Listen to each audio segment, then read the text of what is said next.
Lesson number 4.2 Bholi. The story was written by K.A. Abbas. It was 1914 to 1987. K.A. Abbas was an Indian film director, novelist, screenwriter and a journalist in the Urdu, Hindi and English languages. His films won national awards.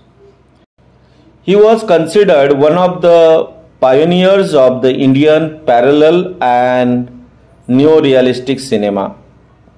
His column Last Page holds the distinction of being one of the longest running columns in the history of Indian journalism. म्हणजे भारतीय वृत्तपत्रांच्या इतिहासामध्ये त्यांचे जे column वृत्तपत्रामध्ये यायचे ते सगळ्यात दीर्घकाळ असे चालणारे ते कॉलम्स होते. He was a film director, novelist म्हणजे कादंबरीकार होते, स्क्रीन रायटर होते ते, आणि जर्नलिस्ट म्हणजे पत्रकार होते in the Urdu, Hindi and English languages. So this was K.A. Abbas.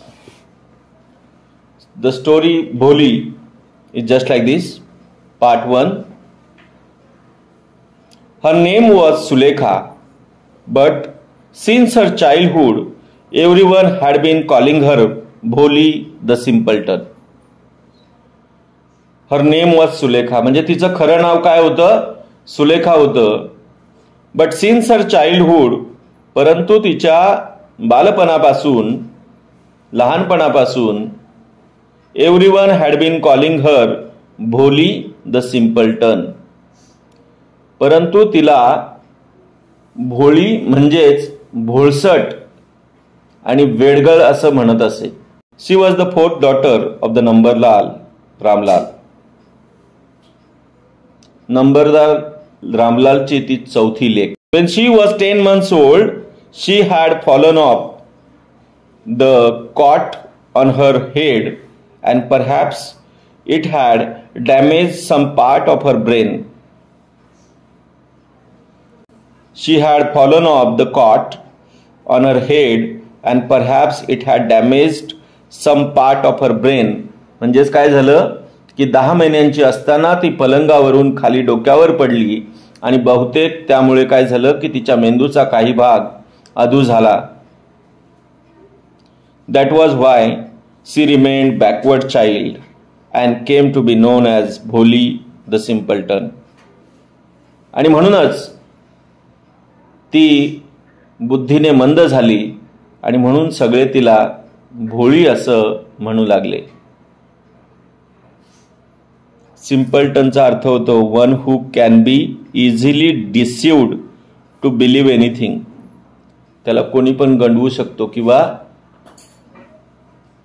नंबरदार म्हणजे an official who collects revenue.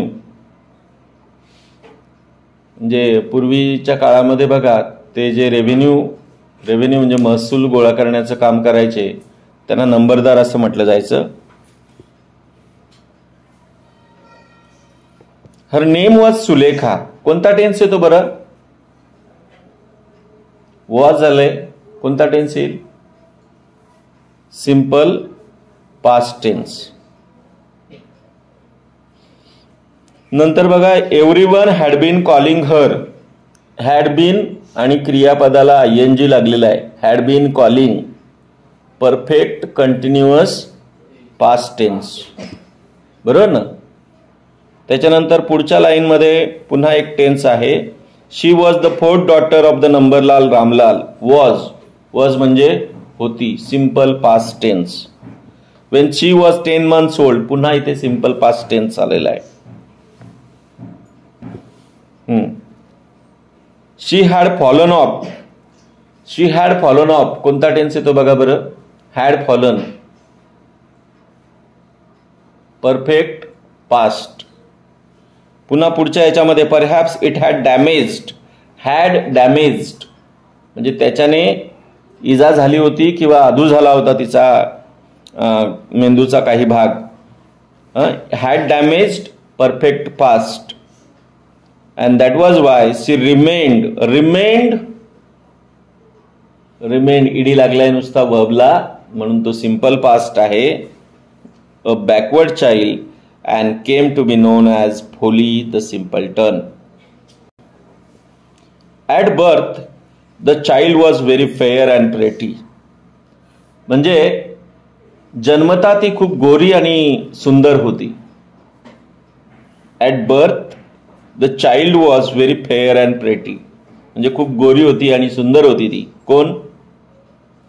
गोळी. But when she was 2 years old, she had an attack of smallpox. पण ती 2 वर्षाची असताना तिला देवीचा आजार झाला. She had an attack of smallpox. म्हणजे देवीचा आजार झाला तिला. Only the eyes were saved. Only the eyes were saved, but the entire body was permanently disfigured by deep black pockmarks. म्हणजे त्यात फक्त तिचे डोळे वाचले. Only the eyes were saved. But the entire body was permanently damaged, disfigured, isn't it? But the entire body was permanently disfigured. Disfigured म्हणजे काय? Spoiled. म्हणजे पूर्ण शरीर तिचं मात्र कायमस्वरूपी खोलवर अशा काळ्या व्रणांनी विद्रूप झालं. By deep black pockmarks. आता इथे याच्यामध्ये डीप ब्लॅक पॉकमार्क्स म्हणजे काय? खोल अशा काळ्या व्रणांनी तिचं शरीर जे होतं तर ते विद्रूप झालं, म्हणजे डिस्फिगर्ड झालं होतं. परमनंटली म्हणजे कायमस्वरूपी.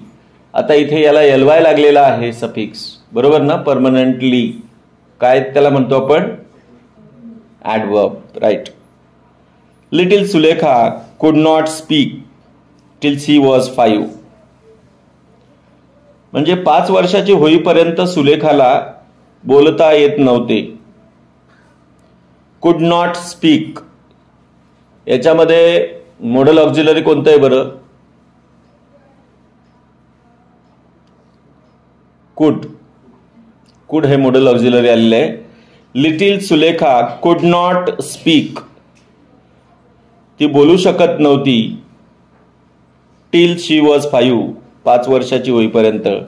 Wien at last she learn to speak she stammered. Stammered means what? Stammer means speech defect. म्हणजे अखेर ती बोलायला शिकली तेव्हा ती तोतरी बोलायला लागली. म्हणजे स्पीच डिफेक्ट म्हणजे तोतरी बोलायला लागली. Are you getting?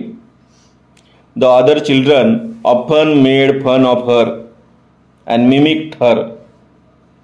The other children often म्हणजे नेहमी.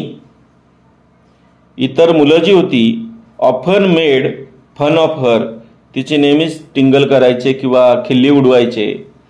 आणि अँड मिमिक्ड हर म्हणजे काय? तिची नक्कल करीत असत. And as a result she talked very little. आणि त्यामुळं ती जवळजवळ बोलेनाशी झाली. तिने बोलायला सुरुवात केली की बाकीचे तिचे काय करायचे? खिल्ली उडवायचे किंवा तिची नक्कल करायचे. गेटिंग? Ramlal had 7 children. रामलालला किती मुलं होती? 7 मुलं होती. 3 sons and 4 daughters. How many sons? 3 sons. And how many daughters? 4 daughters. And the youngest of them was भोली. आणि त्यातील सर्वात धाकटी म्हणजे कोण होती? भोळी. It was a prosperous farmer's household. आणि त्यांचं जे कुटुंब होतं ते अतिशय सुखवस्तू अशा शेतकऱ्यांचं कुटुंब होतं. प्रॉस्परस म्हणजे सुखवस्तू किंवा आपण म्हणतो प्रगत शेतकरी, farmers household. And there was plenty to eat and drink. त्यामुळे घरात खाण्यापिण्याची तशी रेलचेल होती. ऑल द चिल्ड्रन एक्सेप्ट भोली वर हेल्दी अँड स्ट्रॉंग. भोळी वगळता बाकीची सर्व मुलं जी होती ती चांगली सुदृढ आणि सशक्त होती. The sons had been sent to the city to study in schools and later in colleges. जे सन होते, मुलगे जे होते, हॅड बीन सेंट, त्यांना पाठवलं जायचं कुठे? To the city. कशासाठी? वाय? To study. आता याच्यामध्ये इन्फिनेटिव्ह कोणता आलेला आहे? बरोबर आहे, to study. To study in schools and later in colleges. Later म्हणजे नंतर,